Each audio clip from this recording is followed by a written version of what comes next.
ونعوذ بالله من شرور أنفسنا ومن سيئات أعمالنا من يهده الله فلا مضل له ومن يضلله فلا هادي له وأشهد أن لا إله إلا الله وأشهد أن محمدًا عبده ورسوله اللهم صل على محمد وعلى آل محمد كما صليت على إبراهيم وعلى آل إبراهيم إنك حميد مجيد اللهم بارك على محمد وعلى آل محمد كما باركت على إبراهيم وعلى آل إبراهيم إنك حميد مجيد أما بعد فإن خير الحديث كتاب الله وخير الهدي هدي محمد صلى الله عليه وسلم وشر الأمور محدثاتها وكل محدثة بدعة وكل بدعة ضلالة وفي رواية كل ضلالة في النار أعوذ بالله السميع العليم من الشيطان الرجيم من همزه ونفخه ونفسه بسم الله الرحمن الرحيم يا أيها الذين آمنوا اتقوا الله حق تقاته ولا تموتن إلا وأنتم مسلمون يا أيها الناس اتقوا ربكم الذي خلقكم من نفس واحدة وخلق منها زوجها وبث منهما رجالا كثيرا ونساء واتقوا الله الذي تساءلون به والأرحام إن الله كان عليكم رقيبا يا أيها الذين آمنوا اتقوا الله وقولوا قولا سديدا يصلح لكم أعمالكم ويغفر لكم ذنوبكم ومن يطع الله ورسوله فقد فاز فوزا عظيما بالسند المتصل منا قال أمير الدنيا في الحديث محمد بن إسماعيل البخاري رحمه الله تعالى باب قول الله تعالى ونزع الموازين القسط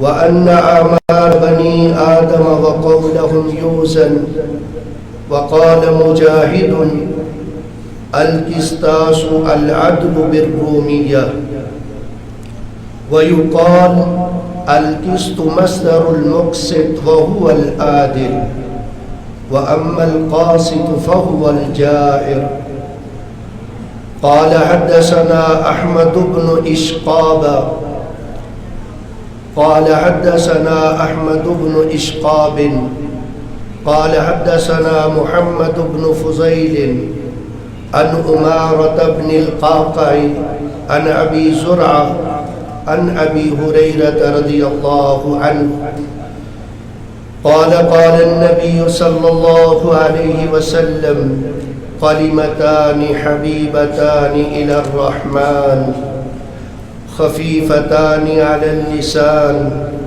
ثقيلتان في الميزان سبحان الله سبحان الله العظيم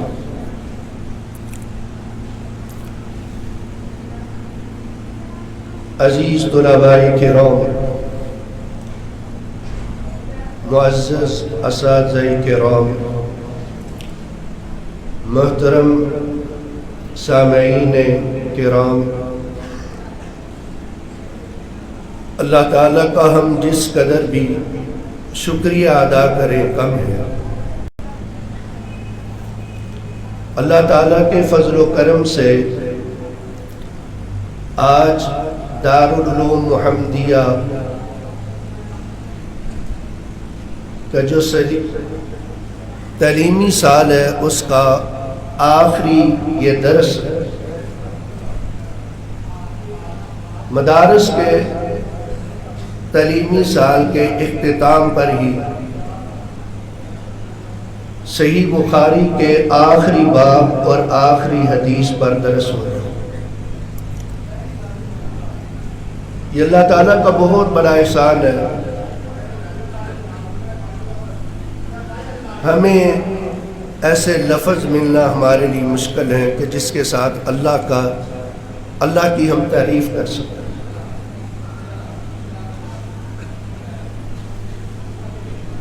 برخوردار ارسلان اقبال نے حدیث کی تلاوت سے پہلے ایک لمبی ناموں کی جو ہے فہرست پڑھی۔ یہ نام وہ محدثین، وہ شیوخ الحدیث ہیں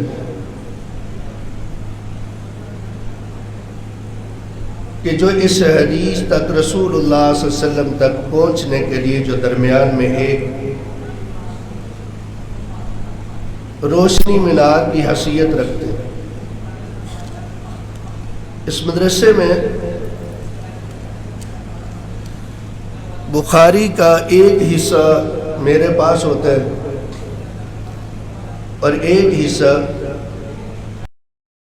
اسی جگہ الشیخ داؤد صاحب کے پاس ہوتا ہے۔ اس دفعہ دوسرا حصہ ہے، اسی مناسبت سے برخوردار نے ان کی سند ان کے اساتذہ سے لے کر کے رسول اللہ صلی اللہ علیہ وسلم تک پڑھی۔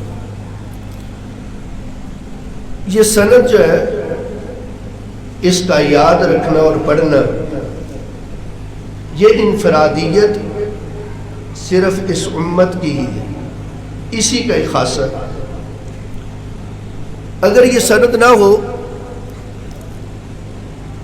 تو عبداللہ بن مبارک رحمہ اللہ کا قول ہے الاسناد من الدین لولا الاسناد لقال من شاء ما شاء، کہ سند جو ہے یہ دین کا ایک حصہ ہے، دین میں سے اگر یہ سند نہ ہو تو جو شخص چاہے اور جو چاہے وہی اپنی زبان سے نکالے۔ آج ہم دیکھتے ہیں فیس بک ہے، واٹس ایپ ہے، کتنی ہی یہ ایسی نشریات کے آلات جو ہیں خواہ مخواہ کی باتیں مشہور کی ہوئی۔ آج کل ہی آپ دیکھیں تو یہ میسج مشہور ہے کہ جو رمضان کی پہلے ہی خبر دے تو وہ جہنم سے آزاد ہو جائے۔ تو اس ساری بات کا خلاصہ کیا کہ اصل بات کیا کہ سند، اگر سند نہیں ہے تو پھر اس طرح کی باتیں ہر آدمی کہے گا، اور جب چاہے گا وہ کہے گا، اور جو چاہے گا وہ کہے گا۔ محدثین نے اس کا اہتمام کیا اور یہی وجہ ہے، اہتمام بھی کیا، اور سفیان ثوری رحمہ اللہ کے قول کے مطابق کہ الاسناد صلاح المؤمن، سند جو ہے یہ مومن کا ہتھیار ہے۔ محدثین کو دیکھا جائے انہوں نے حدیث کی کتابیں لکھی ہیں تو سند بیان کی ہے اور اپنا دفاع کی ہے، اور قیامت تک آنے والے لوگوں کو یہ بات کہہ دی ہے کہ میں نے جو سند بیان کی ہے، اگر کسی کے اندر جرأت ہے تو سند پر بحث کرے، مجھے کچھ نہ کرے۔ لیکن اس کے باوجود ہم دیکھتے ہیں کہ کتنے لوگ ہیں آج کہ اگر کسی بھی محدث پر بات کر رہے ہیں، اپنی زبان دراز کر رہے ہیں، تو سند پر بحث کرنی نہیں آتی، سند پر کوئی بات نہیں ہے، خواہ محدثین پر بات ہے، ان کے نام پر ہے، وہ امام بخاری رحمہ اللہ ہو یا کوئی محدث ہو، ان پر بات ہوتی۔ اب کتنے ہی ایسے لوگ ہیں جنہوں نے کتابیں لکھی ہیں، جب حدیث ان کے خلاف آئی ہے، بجائے اس کے کہ سند پر بحث ہو تو امام بخاری رحمہ اللہ کو غلط کہیں گے، لیکن انہوں نے دفاع کی ہے، یہ ہتھیار استعمال کی ہے، سند لکھی ہے۔ نام لینے کی مجھے ضرورت نہیں، ایک شیخ ایسے بھی ہیں بخاری کی شرح لکھ رہے ہیں، اور بخاری کی شرح لکھتے ہوئے ایک حدیث پر جب پہنچتے ہیں تو جب دیکھیں کہ یہ حدیث ہمارے مذہب کے خلاف ہے تو وہاں لکھتے ہیں عربی میں، 4 جلدوں میں جو ہے یہ عربی میں کتاب یہ شرح لکھی ہے، تو وہاں لکھتے ہیں تفکرت 14، میں نے 14 سال غور و فکر کیا کہ اس حدیث کا جواب میں نے کیا لکھا، اور خود بعد میں لکھتے ہیں کہ میں نے 14 سال جو ہے غور و فکر کرنے کے بعد اس نتیجے پہ پہنچتا ہوں کہ سندن یہ روایت صحیح ہے، لیکن چونکہ ہمارے امام کے خلاف ہے، ان کے مذہب کے خلاف ہے، لیکن ماننا نہیں۔ اور کچھ تفسیر لکھنے والے ایسے بھی ہیں کہ صرف حدیث کو مانا اس وجہ سے نہیں ہے کہ ہماری عقل اس کو تسلیم نہیں کرتی، حالانکہ بخاری کی روایت ہے، امام بخاری پر تبرہ بازی کی ہے، سند کو یا سند کے اعتبار سے اس نے بھی لکھا ہے کہ یہ سند کے اعتبار سے روایت صحیح ہے۔ بہرحال میرا کہنے کا یہ مقصد ہے کہ یہ صرف سند کا خیال رکھنا، اور یہ صرف امت کا خاصہ ہے کہ یہ طالب علم جنہوں نے اب جو ہے یہ 13 خوش نصیب جنہوں نے بخاری مکمل کی ہے، ان کے استاد سے لے کر کے سند جو ہے یہ تقریباً 33 واسطے تک رسول اللہ صلی اللہ علیہ وسلم تک یہ سند پہنچتی ہے۔ تو دیکھیں کوئی بھی حدیث پڑھنے والا طالب علم اس کی سند، اس سے لے کر کے استاد سے لے کر کے آگے رسول اللہ صلی اللہ علیہ وسلم تک اس کی سند۔ امام بخاری رحمہ اللہ نے اس کتاب کی اہمیت ایسے ہی نہیں، انہوں نے اس کے متعلق بڑی ہی محنت کی، اور اس شخص کے خلوص کا نتیجہ تھا کہ اس کتاب کو اللہ تعالیٰ نے اتنی شہرت دی ہے کہ قرآن کے بعد محدثین نے یہ کہا ہے قرآن کے بعد اگر کوئی صحیح کتاب ہے تو وہ امام بخاری کی کتاب بخاری ہے۔ امام بخاری رحمہ اللہ نے 6 لاکھ احادیث میں سے ان کا انتخاب کیا، یہ بخاری کی احادیث کا انتخاب کیا۔ 6 لاکھ احادیث میں سے یہ جو مکمل انہوں نے صحیح بخاری کے اندر جتنی حدیثیں نقل کی ہیں، ساری روایات کو دیکھا جائے، تنبیہات کو، معلقات کو، مسندات کو، تو یہ 10,856 احادیث بنتی، یعنی 6 لاکھ احادیث میں سے 10,856 احادیث جو ہے وہ نقل کی، اور کتنی محنت پر کی ہے۔ 16 سال جو ہے اس کتاب کو لکھنے میں لگے، 16 سال تک جو ہے مختلف ممالک کا سفر کیا اور یہ حدیث جو ہے جمع کی ہیں، تو پھر جو ہے 16 سال کی مدت میں اس کتاب کو جو ہے ترتیب کی، اور پھر لکھنے سے پہلے اخلاص کیا ہے؟ امام بخاری رحمہ اللہ کہتے ہیں ما ادخلت فیہ حدیثا، میں نے اس میں کوئی حدیث داخل نہیں کی، نقل نہیں کی، بلکہ اس سے پہلے میں نے کیا کیا؟ اغتسلت، میں نے غسل کیا، وصلیت رکعتین، میں نے 2 رکعت نماز ادا کی ہے، اور پھر پوری دنیا میں جو اصول تھے محدثین کے ان اصولوں کے تحت میں نے سند کی چھان بین کی ہے، چھان بین کرنے کے بعد استخرت اللہ، میں نے پھر اللہ سے استخارہ کیا، وتیقنت صحت، مجھے پھر یقین ہو گیا کہ یہ روایت صحیح ہے، میرا دل جب مطمئن ہو گیا تو پھر میں نے اس روایت کو بخاری کے اندر جو ہے نقل کیا۔ کس قدر اخلاص تھا، اگر آپ تھوڑا سا اندازہ تو لگائے، اگر یہ 10,856 حدیث ہے تو ہر حدیث کو لکھنے سے پہلے امام بخاری نے غسل کیا، 2 رکعت نماز پڑھی، استخارہ کیا، اس بندے کا اندازہ تو لگائیں کہ کتنا اللہ کا قریب ہو پہنچا۔ آج اندازہ ہے کہ صدیاں گزر چکی ہے تقریباً، اگر امام بخاری رحمہ اللہ کی وفات کو کہ 256 ہجری کے اندر جو ہے یہ فوت ہوتے ہیں، تو تقریباً 12 صدیاں گزر چکی ہیں، کہ اتنی صدیوں کے بعد بھی اگر آج کوئی یہ کہتا ہے نا کہ امام بخاری نے یہ کہا کہ ان کی حدیث کتاب کے اندر یہ حدیث ہے، تو مسلمان جاننے والا وہاں خاموش ہو جاتا ہے، کوئی بات کرتا نہیں۔ یہ صرف ان کے اخلاص کو اللہ تعالیٰ نے اس قدر جو ہے یہ ان کو انعام دنیا میں دیا، تو آخرت میں پتہ نہیں اللہ نے کیا کچھ دیا۔ پھر امام بخاری رحمہ اللہ نے جب اس کو ترتیب دی ہے تو مسجد حرام کے اندر بیٹھ کر کے اس کتاب کو مرتب کیا، کتنی افضل اور اعلیٰ جگہ جو ہے وہ اختیار کی ہے۔ اور جب اس کے ابواب کو جو ہے لکھا ہے، اس کی ترتیب لکھی ہے، تو جا کر کے ایسی جگہ کو تلاش کی ہے کہ جس کے بارے میں سیدنا ابو ہریرہ فرماتے ہیں کہ رسول اللہ صلی اللہ علیہ وسلم نے فرمایا تھا ما بین بیتی و منبری روضۃ من ریاض الجنہ، کہ لوگوں میرے گھر سے لے کر کے یہ میرے منبر تک رسول اللہ صلی اللہ علیہ وسلم فرما رہے ہیں یہ جنت کے ٹکڑوں میں سے ایک ٹکڑا ہے۔ تو اس جگہ کو منتخب کیا ہے اپنی کتاب کی تبویب کے لیے، ان کی ابواب بندی کے لیے، اس جگہ کو بابرکت جگہ کو جو ہے اس کا انتخاب کیا، اور وہاں جا کر کے جو ہے یہ باب کی ترتیب جو ہے وہاں لکھی۔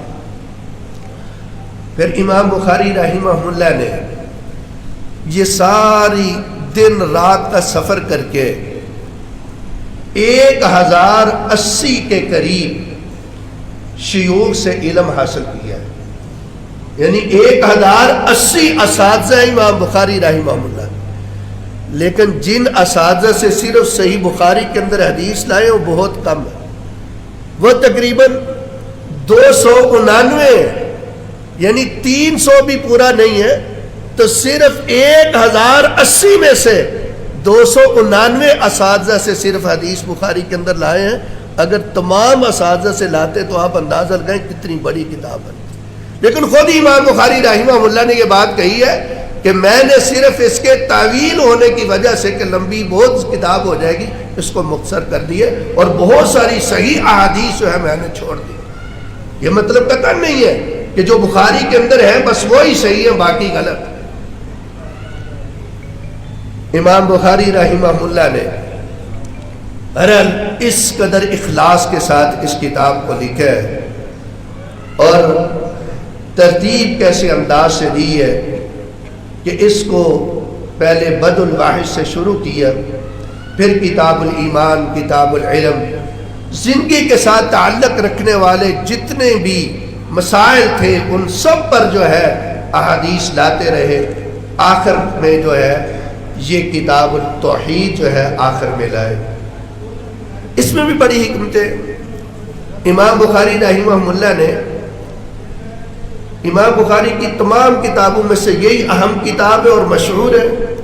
اس کتاب کے اندر امام بخاری جو بڑی سرخیاں، بڑے عنوان جو قائم کرتے ہیں کتاب کے نام سے، یہ تقریباً 97 ہیں، اور جو ذیلی ہر کتاب کے اندر ابواب قائم کیے ہیں یہ تقریباً 4000 کے قریب ہیں، اور بعض نے اس سے بھی کم لکھے ہیں کہ 3882 بعض نے لکھے۔ بہرحال یہ 4000 کے قریب چھوٹے عنوان جو ہے، ذیلی عنوان جو ہے، یہ ابواب کتنے لکھے، یعنی کتنے مسائل جو ہے ایک ایک حدیث سے کتنے مسائل جو ہے اخذ۔ اب آخر میں یہ کتاب التوحید لائے۔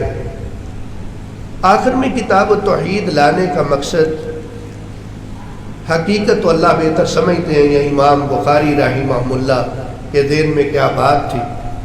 بہرحال جو شارحین نے باتیں کی ہیں وہ یہ ہے کہ صرف دیکھا جائے تو کتاب الایمان، ایمان کا سب سے اعلیٰ درجہ وہ توحید ہے، تو چاہیے تو یہ تھا کتاب الایمان کے ساتھ ہی کتاب التوحید کو لے آتے، یہ سب سے اعلیٰ درجہ ہے ایمان کا، لیکن وہاں نہیں نقل کی، سب سے آخر میں۔ تو مقصد یہ تھا کہ کتاب الایمان کے اندر ایسی چیزوں کا ذکر کیا ہے جن پر ایمان لانا ضروری اور فرض ہے، کہ یہ چیزیں جن پر آپ ایمان لائیں یہ فرض ہے اور ضروری ہے کہ ان چیزوں پر ایمان رکھیں۔ اور کتاب التوحید کے اندر ایسی چیزوں کا ذکر کیا ہے کہ یہ غلط نظریات ہیں اور یہ باطل فرقوں کا رد کیا ہے، باطل فرقوں کے نظریات کا ذکر کر کے ان کا رد کیا قرآن اور حدیث کے ساتھ، تو یہ آخر میں یہ بتا دیا۔ اور یاد رکھیں، اصل میں امام بخاری رحمہ اللہ نے جب فرقوں کا رد کتاب توحید کے اندر کیا ہے، تو ویسے بھی توحید کے اندر آپ جانتے ہیں، مشہور ہے بات کہ اللہ تعالیٰ کی توحید کی 3 قسمیں بنائی جاتی ہیں۔ پہلی قسم توحید ربوبیت ہے۔ توحید ربوبیت کے اندر 3 چیزیں آتی ہیں کہ اللہ خالق ہے، دوسری بات اللہ مالک ہے، تیسری بات یہ ہے پوری کائنات کے اندر جس کا حکم چلتا ہے اور جس کا آرڈر ہے وہ رب العالمین۔ پوری کائنات میں اس کے حکم کے بغیر کوئی حرکت نہ پہلے ہوئی ہے، نہ اب ہو رہی ہے، نہ آئندہ ہوگی۔ یہ اسی کے حکم کے ساتھ پوری دنیا میں حرکت ہو رہی ہے، اس کو کہتے ہیں توحید ربوبیت۔ دوسری قسم آتی ہے توحید الوہیت۔ آج دنیا میں یہ ہے الہ کون ہے؟ کسی نے پتھر کو بنایا ہوا ہے، کسی نے جو ہے شجر کو بنایا ہے، کسی نے کسی درگاہ کو بنایا ہوا ہے، کسی نے کسی بزرگ کو۔ تو اللہ قرآن مجید میں کیا کہتے ہیں؟ یا ایھا الناس، اے لوگو، اعبدوا ربکم الذی خلقکم والذین من قبلکم لعلکم تتقون۔ اے لوگو، تم نے عبادت کرنی ہے تو ذات کی کرنی ہے جس نے تمہیں پیدا کیا ہے۔ اب سوچے تو صحیح کہ پیدا کس نے کیا انسانوں کو؟ اگر کوئی بزرگ کو سمجھتا ہے تو سمجھ لے کہ بزرگ کے بھی پیدا ہونے کا ایک وقت ہے نا۔ اس سے پہلی جو مخلوق تھی وہ کس نے پیدا کی؟ پیدا کرنے والی ذات ایک ہی ہے۔ تو عبادت کی جتنی بھی قسمیں ہیں وہ مالی عبادت ہے، بدنی عبادت ہے، قولی عبادت ہے، نظر و نیاز کی صورت میں، یہ ساری کی ساری اللہ کے لیے۔ اب تیسری توحید جو ہے توحید اسماء و صفات، اس کا ذکر کتاب التوحید میں امام بخاری رحمہ اللہ نے کیا۔ اور توحید اسماء و صفات کے اندر قرآن کے اسلوب کو دیکھیں تو 2 چیزوں کو مد نظر رکھیں۔ سب سے پہلی چیز کیا ہے؟ اللہ تعالیٰ قرآن میں کہتے ہیں وَلِلَّهِ الْأَسْمَاءُ الْحُسْنَى فَادْعُوهُ بِهَا، کہ اللہ رب العالمین کے لیے اچھے اچھے جتنے نام ہیں اللہ کے لیے، اللہ کو پکارو ان ناموں سے۔ دوسری جگہ پر ہے ادعوا اللہ وادعوا الرحمن، اللہ کو اللہ کا نام لے کر کے پکارے یا رحمان کا نام لے کر کے پکارے، جس نام سے بھی پکارے وہ اللہ پکار سنتے ہیں، اس کو پکارے۔ اور دوسری بات اس میں کیا بتائی ہے؟ وَذَرِ الَّذِينَ يُلْحِدُونَ فِي أَسْمَائِهِ، کہ ان لوگوں کو چھوڑ دو جنہوں نے اللہ کے ناموں کے اندر الہاد کھڑا کیا ہے، الہاد داخل کر دی ہے، کجروی اختیار کرتے ہیں، ان کو لوگوں کو چھوڑ دو۔ اب توحید اسماء و صفات میں 2 باتیں سمجھ آ گئی۔ ایک، اللہ تعالیٰ کی صفات پر ایمان رکھے، اللہ کے ناموں کو تسلیم کرے جو قرآن کے اندر اللہ نے بیان کیے اور حدیث میں رسول اللہ صلی اللہ علیہ وسلم نے بیان کیے۔ وہ صفات ہے، وہ اللہ کے نام ہے۔ دوسرا، ان لوگوں کو چھوڑ دے جو اللہ کی صفات اور ناموں کے اندر الہاد کرتے ہیں۔ امام بخاری رحمہ اللہ نے کتاب التوحید کے اندر ایسے گمراہ فرقوں کا رد کیا ہے کہ اللہ کی صفات کو ماننا کیسے ہے اور یہ گمراہ فرقوں نے اللہ کی صفات کا انکار کیسے کیا۔ اگرچہ یہ عوام کے لیے یہ بات مشکل ہوگی، میں کوشش کرتا ہوں کہ آسان لفظوں میں یہ بات کروں تاکہ سمجھ آ جائے۔ اب صفات کے لیے 2 اصول ہیں ہمارے اہل حدیثوں کے، ان اصولوں کے تحت اس صفات کو ماننا چاہیے۔ پہلا اصول یہ ہے اللہ تعالیٰ کے لیے صفات کو ثابت کرنا، اللہ تعالیٰ کے لیے صفات کو ثابت کرنا۔ اور دوسرا اصول یا دوسرا ستون سمجھ لے کہ اللہ تعالیٰ کو تنزیہ کا ہے کہ اللہ تعالیٰ کو ہر نقص اور عیب سے پاک سمجھنا۔ یہ 2 باتیں، اللہ کے لیے صفات بھی ثابت رکھیں اللہ کو ہر عیب اور نقص سے بھی اللہ تعالیٰ کو پاک سمجھے کہ وہ ذات پاک. جو گمراہ فرقے تھے انہوں نے جب اللہ تعالیٰ کی صفات کو تسلیم کیا تو تشبیہ کے قائل ہو گئے کہ اللہ کی صفات ایسے ہی ہے جیسے انسانوں کے اندر. وہ تشبیہ کے قائل ہو. ہم اللہ کی صفات کو ثابت کرتے ہیں بلا تشبیہ، اثبات بلا تشبیہ، کہ اللہ کی صفات ثابت ہے بغیر تشبیہ کے. انہوں نے جو مشبہہ ہے اس فرقے نے یہ کیا کہ اللہ کی صفات کو ثابت تو رکھا لیکن بتشبیہ، تشبیہ کے ساتھ، جبکہ اللہ خالق ہے اور باقی مخلوق ہے. مخلوق کو دیکھے نہ وہ ذات کے اعتبار سے ان میں مشابہت ہے نہ صفات کے اعتبار سے، تو پھر اللہ کی صفات مخلوق کے ساتھ مشابہ کیسے؟ مثال کے طور پر ہاتھی کو لے لیں، یہ بھی ایک مخلوق ہے، اس کے مقابلے میں چونٹی ہے، یہ بھی مخلوق ہے. اب دونوں کی ذات ہے، چونٹی کی بھی ذات ہے اور ہاتھی کی بھی ذات ہے. ان دونوں ذاتوں کے ساتھ ذات کے اعتبار سے کوئی مشابہت ہے؟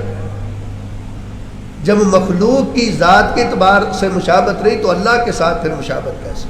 اب صفات سمجھ لیں کہ ہاتھی کے کان ہے، یہ اس کی صفت ہے، اس کی ٹانگیں ہیں، اس کی صفت ہے. چونٹی کی بھی ٹانگیں ہیں، اب اس کی ہاتھی کے ساتھ مشابہت ہے کچھ ٹانگوں کے ساتھ؟ تو جب مخلوق کی صفات آپس میں ان کی مشابہت نہیں تو مخلوق کی صفات کی مشابہت پھر اللہ خالق کے ساتھ کیسے؟ عجیب سی بات. یہ مشبہہ نے امام بخاری نے اسی لیے ان کا رد کیا کتاب التوحید کے اندر کہ اللہ کی صفات کو تسلیم کرے لیکن اللہ کی صفات کیسے مان لی ہے؟ اللہ کے ہاتھ ہے، اللہ سنتا ہے، کان ہے، اللہ کے پاؤں ہیں، اس کی ہم تشبیہ کے قائل نہیں. اس طرح ہے کما یلیق بشانہ، جس طرح اس کی شان کے لائق ہے وہ ہے. اسی طرح ایک دوسرا پھر فرقہ آیا جہمیہ. اس نے کہا اگر صفات کو تسلیم کرے اللہ کی صفات کو پھر یہ لازم آئے گا تشبیہ، تو لہذا تشبیہ سے بچنے کے لیے اللہ کی صفات کا ہی انہوں نے انکار کر دیا. انہوں نے کہا صفات ہے ہی نہیں. اب عقل سے سوچا جائے کسی بھی چیز کی جب اوصاف کو نہ تسلیم کیا جائے، صفت کو نہ مانے تو ذات ہی نہیں بنتی.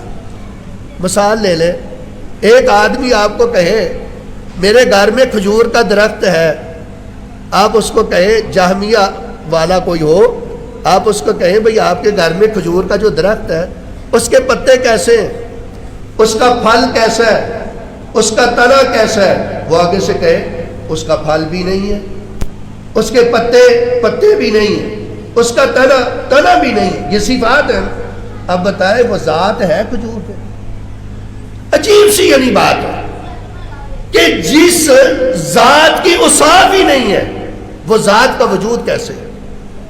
کہ اس کھجور کے لیے اس کا پھل بھی نہیں ہے، اس کے پتے بھی نہیں ہے، اس کا تنا بھی نہیں ہے، تو وہ ہے کیا پھر؟ اللہ رب العالمین کی جب صفات کو تسلیم نہیں کریں گے تو وہ ذات کو ماننا پھر عجیب ہی ہوگا. اللہ کی ذات ہے، اس کی صفات بھی ہے، تو جہمیہ نے صفات کا انکار کیا تو حالت یہ ہوگی.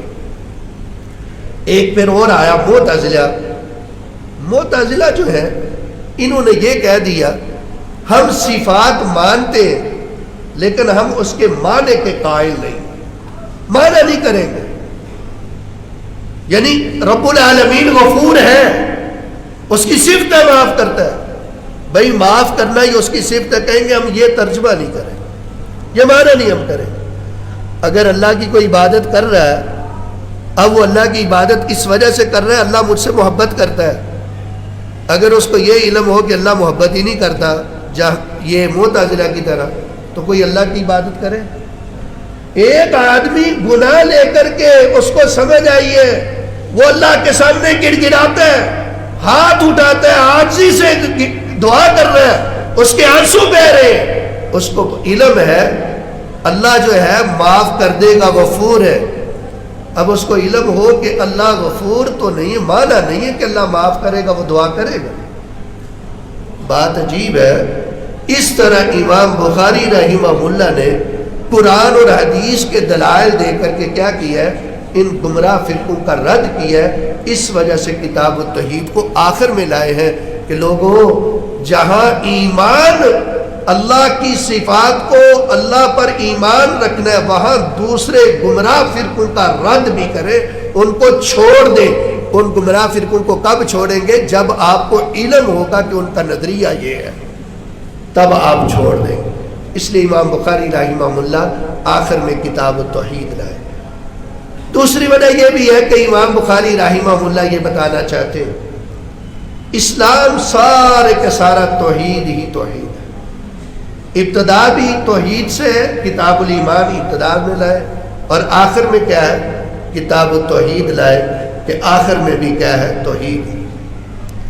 تیسری وجہ یہ ہے امام بخاری رحمہ اللہ اس حدیث کا مصداق بننا چاہتے ہیں کہ رسول اکرم صلی اللہ علیہ وسلم نے فرمایا، سنن ابی داؤد کی روایت ہے، من کان آخر کلامہ لا الہ الا اللہ دخل الجنہ، کہ جس شخص کا اس دنیا سے جاتے ہوئے اس کی زبان پر آخری کلمہ یہ ہوا کہ لا الہ الا اللہ کی اس نے گواہی دی ہے، یہ اقرار کر لیا ہے، تو داخل الجنہ، وہ جنت میں داخل ہوگا۔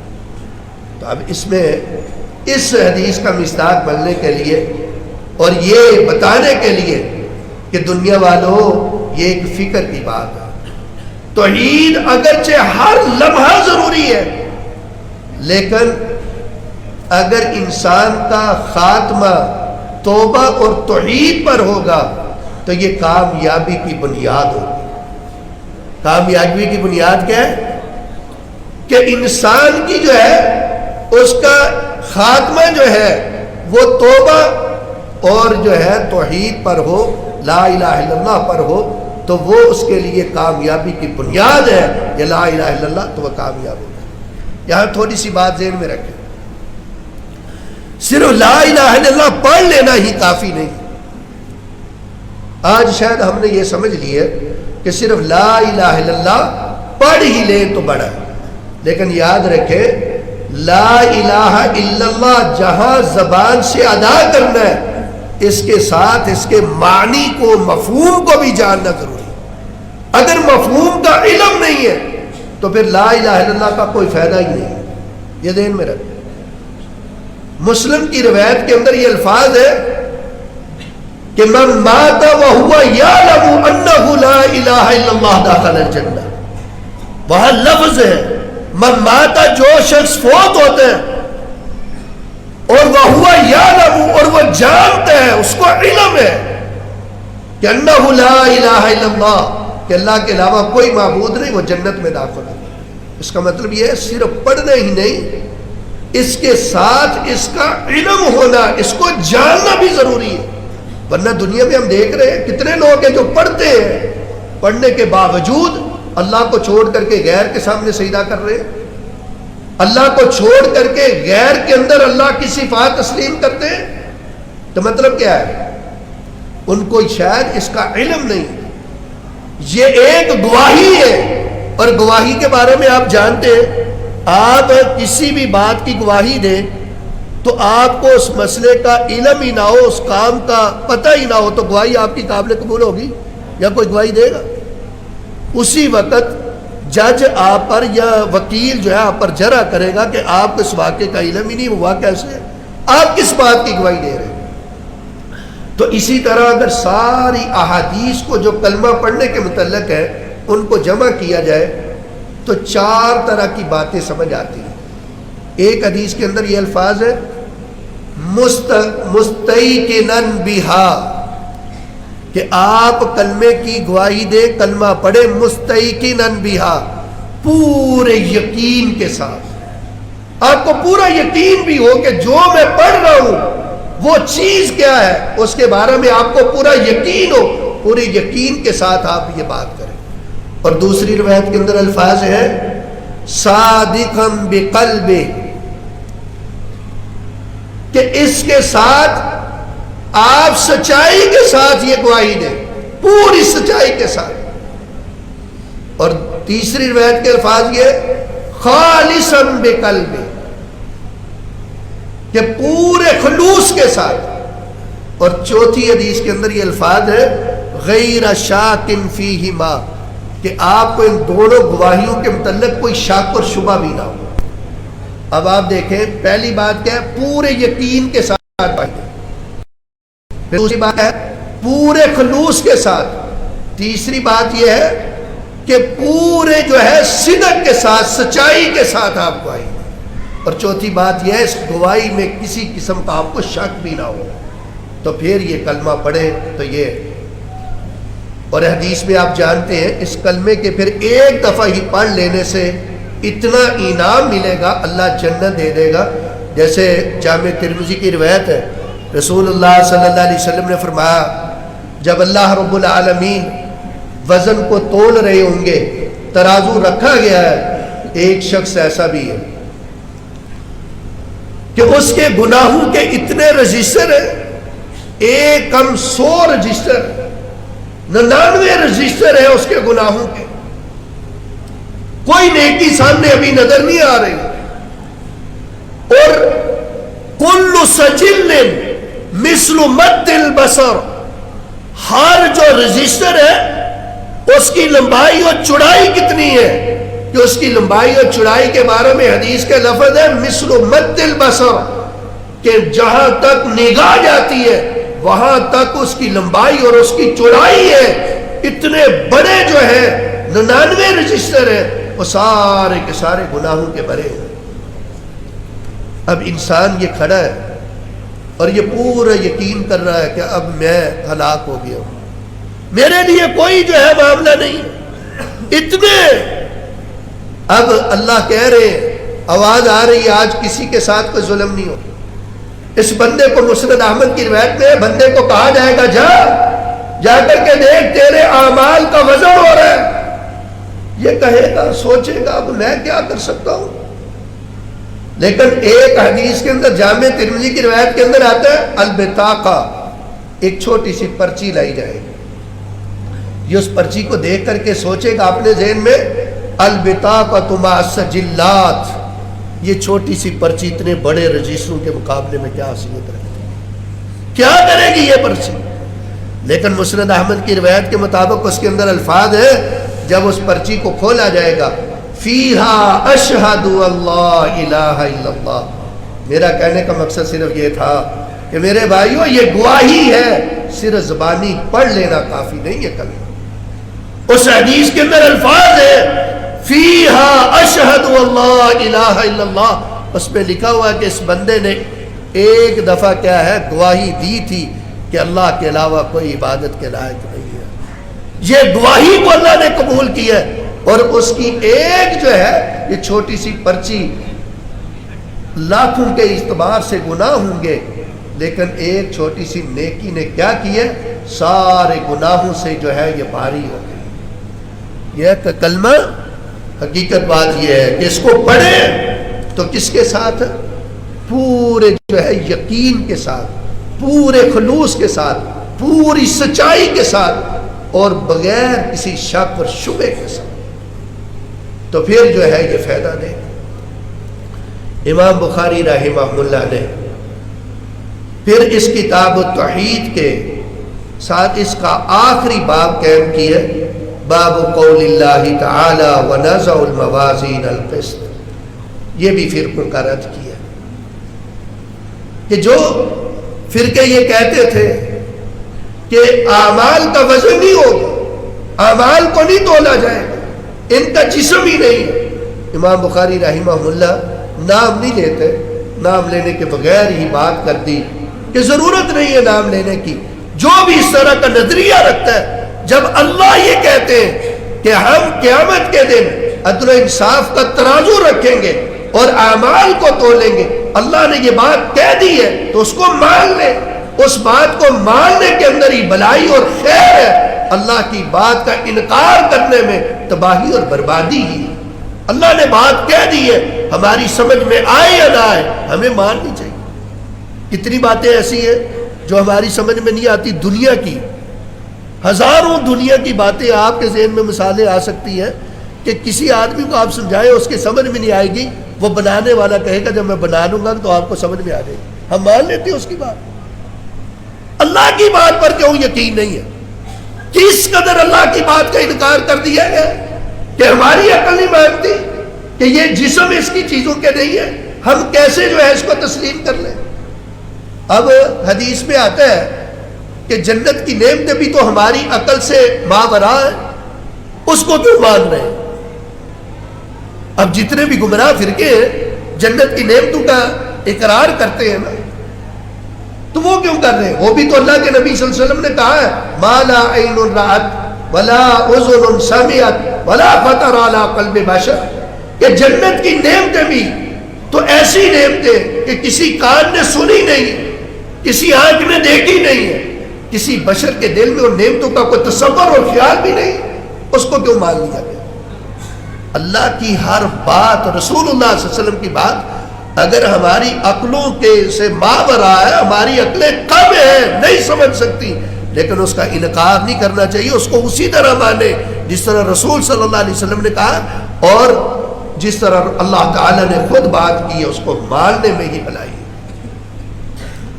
تو اس بات کے کہ اللہ نے یہ بات کہی ہے اور اس کی تائید میں حدیث نقل کی ہے کہ اللہ کے نبی نے بھی یہی بات کہی ہے کہ وزن جو ہے یہ اعمال کو تولا جائے گا۔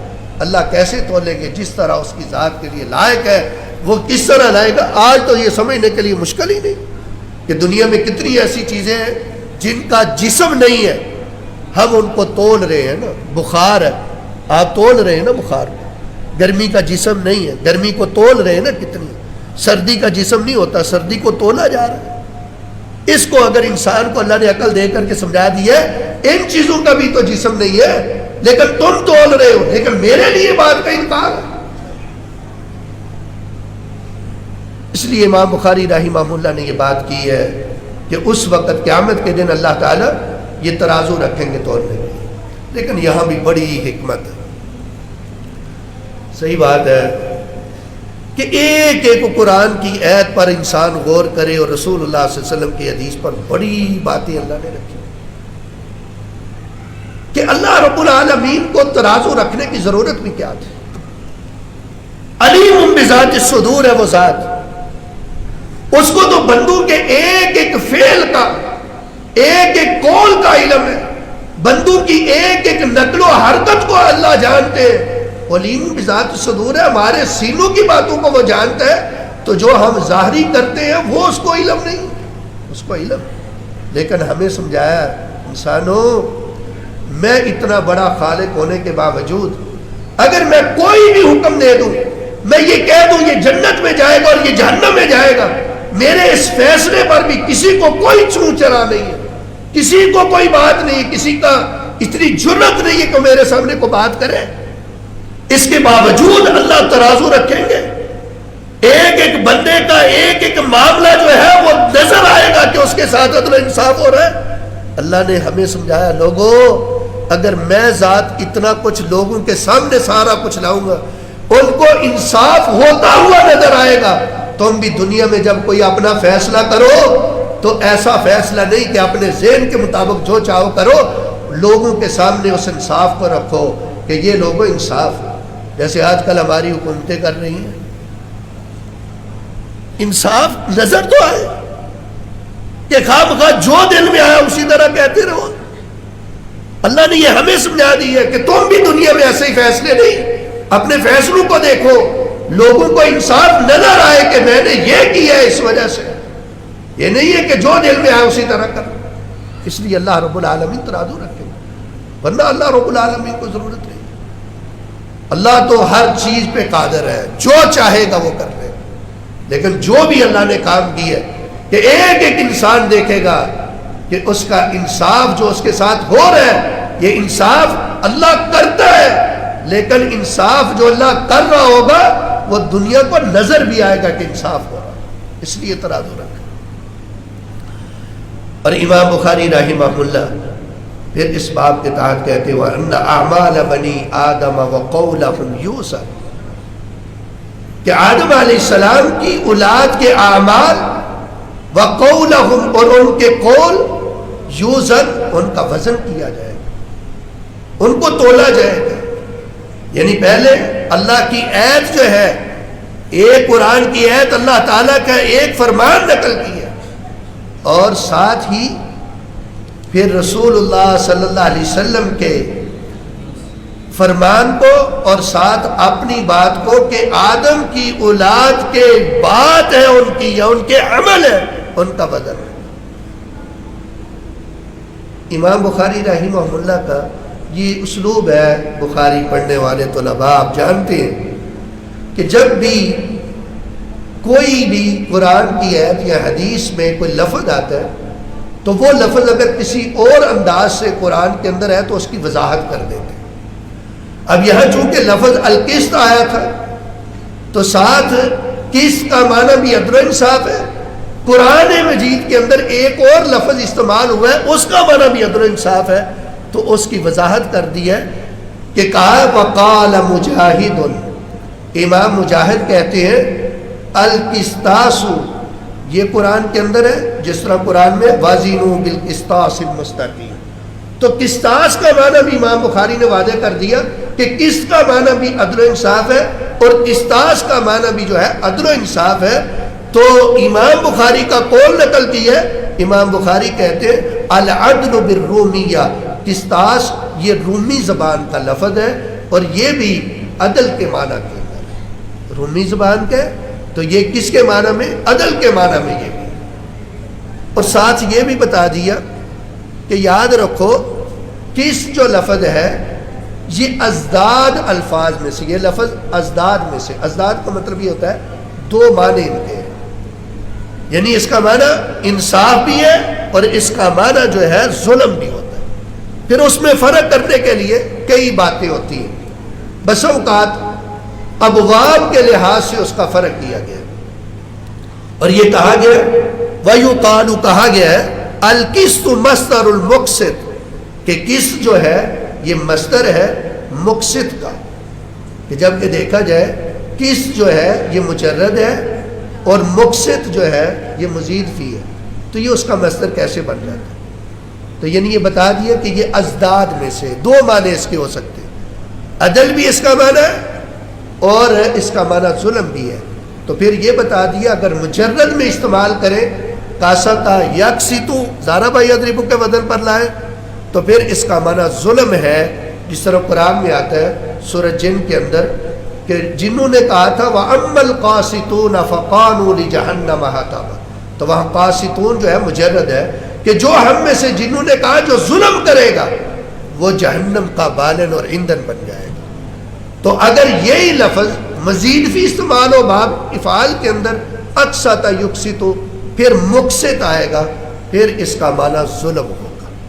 تو اس لیے بتا دیا ہے کہ یہ ازداد میں سے ہے، اس کا معنی عدل ہے. اور ایک وَأَمَّا الْقَاسِطُ فَهُوَ الْجَائِرُ، اگر مجرد استعمال کریں تو پھر کیا ہے؟ ظلم کے معنی میں فَهُوَ الْجَائِرُ، تو وہ کام ہے قاسط، پھر ظالم کے معنی میں ہے. اس کے بعد امام بخاری رحمہ اللہ آخر میں یہ حدیث لائے اور یہی حدیث آپ پڑھ چکے ہیں. بخاری کے اندر امام بخاری 2 دفعہ پہلے بھی لا چکے ہیں، یہ تیسری دفعہ یہاں یہ حدیث لائی.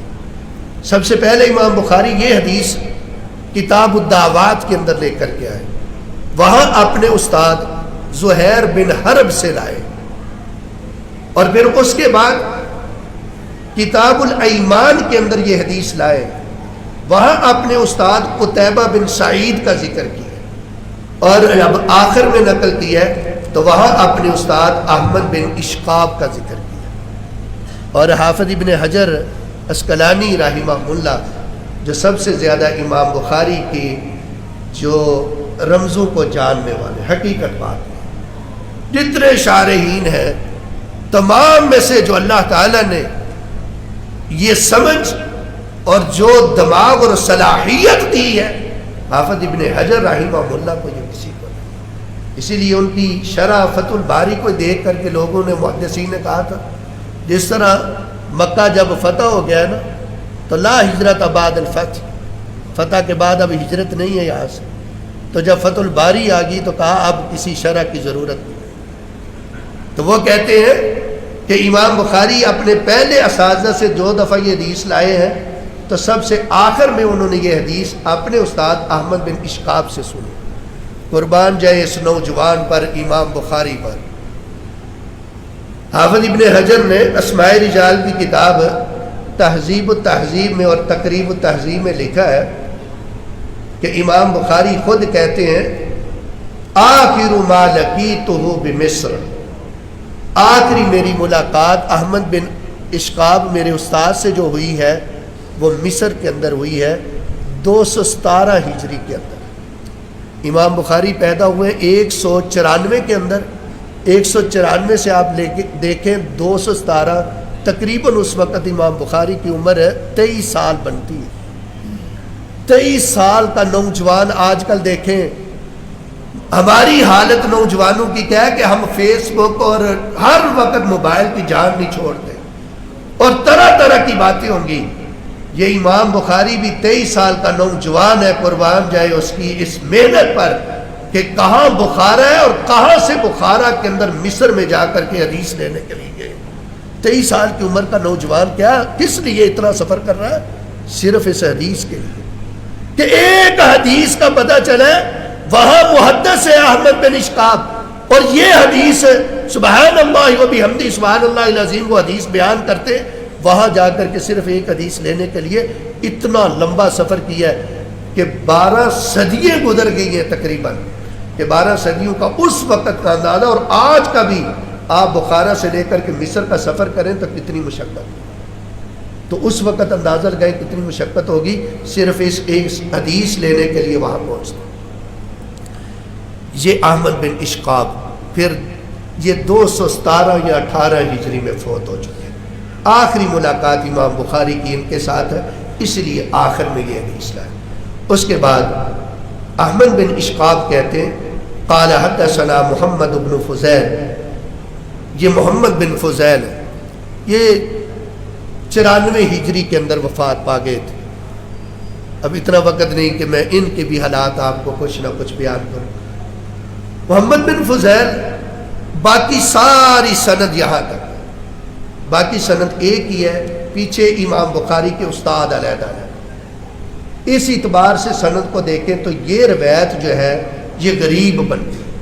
اور امام بخاری رحمہ اللہ نے شروع میں کتاب کے شروع میں بھی جو حدیث لائے ہیں وہ بھی غریب ہے اور آخر میں بھی غریب ہے. لیکن شارحین نے جو باتیں کی ہیں، مثال کے طور پر ہمارے دور کے آج تک الشیخ پروفیسر ڈاکٹر فضل الہی صاحب نے اپنی کتاب میں یہ بات لکھی ہے کہ یہ شاید امام بخاری رحمہ اللہ کا اس بات کی طرف اشارہ ہے کہ شروع میں بھی جب حدیث میں نے نقل کی ہے تو غریب ہے، آخر میں بھی. تو یہ اشارہ کیا ہے کہ اسلام کی جب ابتدا تھی تو غرابت میں تھی اور جب اس کی انتہا ہوگی تو غرابت میں ہوگی. تو میں بھی ایسے ہی کیا ہے، شروع میں بھی غریب حدیث لے آؤں آخر میں کہ ذرا اس کے لیے بھی اگر ایسا وقت آ جائے گا تو اس کے لیے مستعد اور تیار رہنا کہ بدا الاسلام غریبا وسیعود غریبا، کہ اسلام کی ابتدا ہوئی تھی تو غرابت میں، یعنی اجنبی لوگ تھے، غریب طبقہ تھا جو اسلام کو قبول کرنے والا تھا. تو جب انتہا ہوگی تو پھر بھی ایسے ہی لوگ رہ جائیں گے. اس کے بعد محمد بن فضیل کہتے ہیں کہ میرے استاد عمارہ بن قعقاع ہے، وہ بیان کرتے ہیں ابو زرع سے. ابو زرع جو ہے یہ تابعی ہے. یہ تھوڑی سی بات کروں، آپ جانتے ہیں جریر بن عبداللہ رضی اللہ عنہ کو، نام آپ نے سنا. جریر بن عبداللہ یہ امام ابو زرع کے دادا ہے. یہ عجیب بات ہے، صحیح بات ہے کہ صحابہ کرام کو انہوں نے اگر علم حاصل کیا نبی علیہ السلام سے تو اپنی نسل کو آگے رکھا کہ ہماری نسل میں یہ علم ختم نہ ہو. تو یہ محدث امام ابو زرع جو ہے یہ اپنے دادا استاد سے بھی روایت کرتے ہیں جو جریر بن عبداللہ کے نام سے. ان کے باپ کا نام عمر ہے، ابو زرع بن عمر بن جریر بن عبداللہ بجلی رضی اللہ عنہ. تو یہ سیدنا ابو ہریرہ سے بھی روایت کرتے ہیں اور بھی کئی صحابہ سے یہ روایت کرتے ہیں. تو اس کے بعد سیدنا ابو ہریرہ رضی اللہ عنہ بیان کرتے ہیں کہ رسول اکرم صلی اللہ علیہ وسلم نے فرمایا کلمتان حبیبتان الی الرحمن خفیفتان علی اللسان ثقیلتان فی المیزان، کہ نبی صلی اللہ علیہ وسلم نے فرمایا دو کلمے ان کی صفات تین ہیں، کلمے دو ہیں ان کی صفتیں تین ہیں، دو کلمے حبیبتان الی الرحمن، رحمان کو بڑے ہی پیارے۔ اگر یہاں بھی ایک لفظ پر بات کی جائے نا تو بڑا عجیب ہے، رسول اللہ صلی اللہ علیہ وسلم کی حدیث سے سمجھ آتی ہے کہ واقعتاً یہ اللہ کے رسول کی بات ہے، آپ کی زبان سے یہ کلمات نکلے، کسی دنیا کے شخص کی زبان سے نہیں۔ یہاں یہ بھی تو کہا جا سکتا تھا نا کلمتان حبیبتان الی اللہ، لیکن جو لذت اور جو رحمت رحمان کے اندر ہے وہ اب وہ بھی نہیں، کہ جو تم سے محبت کرنے والا ہے اس کی صفت کیا ہے؟ رحمان ہے۔ تو کس قدر رسول اللہ صلی اللہ علیہ وسلم نے فرمایا لوگوں یہ دو کلمے رحمان کو بڑے محبوب ہیں، خفیفتان علی اللسان، زبان پر بڑے ہی ہلکے، کوئی بوجھل نہیں ہے، کوئی زیادہ توجہ کی ضرورت نہیں ہے، کوئی زیادہ جو ہے محنت اور مشقت کی ضرورت نہیں ہے کہ زبان پر ادا کریں تو ذرا مشکل ہو آپ کے لیے، آسان ہے، زبان پر بڑے ہلکے ہیں۔ تیسرا وصف کیا ہے؟ ثقیلتان فی المیزان، یہ ترازو کے اندر بڑے وزنی ہیں۔ امام بخاری نے اپنا جو باب قائم کیا تھا اس کے تحت دلیل دے دی ہے، ایک قرآن کی آیت، تو یہاں سمجھایا کہ قرآن کی آیت دے کر کے کہ اللہ اعمال کو تولے گا، کہ جو رسول اللہ صلی اللہ علیہ وسلم کی احادیث کا انکار کرتا ہے کہ نبی صلی اللہ علیہ وسلم نے جو صفت اللہ کی بیان کی ہے تو حقیقت میں وہ اللہ کے قرآن کا انکار کرتا ہے۔ تو یہاں یعنی یہ دو کلمے یہ انسان کا کیا ہے؟ قول ہے، آدم کی اولاد کا یہ کیا ہے؟ قول ہے، تو اس کا وزن ہوگا۔ اب میزان کے اندر بھاری ہے، وزن ہوگا تو بھاری ہے، ایسے بھاری ہونے کا کیا ہے؟ تو یہ باب کے ساتھ اس کی مطابقت ہے کہ یہ کیا ہے؟ بھاری ہے، اور وہ کیا ہے؟ سبحان اللہ و بحمدہ سبحان اللہ العظیم، یہ کلمات اللہ کو بڑے محبوب بھی ہیں، زبان پر ہلکے ہیں، اور لیکن میزان کے اندر ترازو کے اندر بڑے وزنی ہیں، تو یعنی ان کو پڑھے تو کیا ہو جائے گا؟ وزن جو ہے تمہارا بہت زیادہ ہو جائے گا۔ اس لیے امام بخاری آپ جانتے ہیں کہ وزن کے اعتبار سے دو چیزوں سے وزن پڑتا ہے۔ اللہ نے وزن کی بات کی ہے، قرآن کے اندر بھی یہ بات ہے لِيَبْلُوَكُمْ أَيُّكُمْ أَحْسَنُ عَمَلًا، کہ اللہ یہ جانے گا کہ تمہارے بہتر عمل کون کر رہا ہے۔ یہاں اکثر عملہ نہیں کہا کہ اکثر عمل دیکھے جائے، تھوڑے عمل ہو، وزن ہو، تو عمل کے اندر وزن کب ہوتا ہے؟ دو چیزوں سے، سنت کے مطابق ہو اور نیت خالص ہو۔ تو شروع میں نیت کی بات لائے کہ اگر آپ کی نیت درست ہوگی تو یہ چھوٹے سے کلمے بھی آپ کے ترازو کو بھر دیں گے اور آپ کی کامیابی کا سبب ہوگا۔ اللہ سے دعا ہے، اور یہ تمام جتنے بھی ساتھی ہیں ہمیں چاہیے ہر وقت ان جملوں کو اپنی زبان سے ادا کریں۔ سبحان ربک رب العزت عما یصفون وسلام علی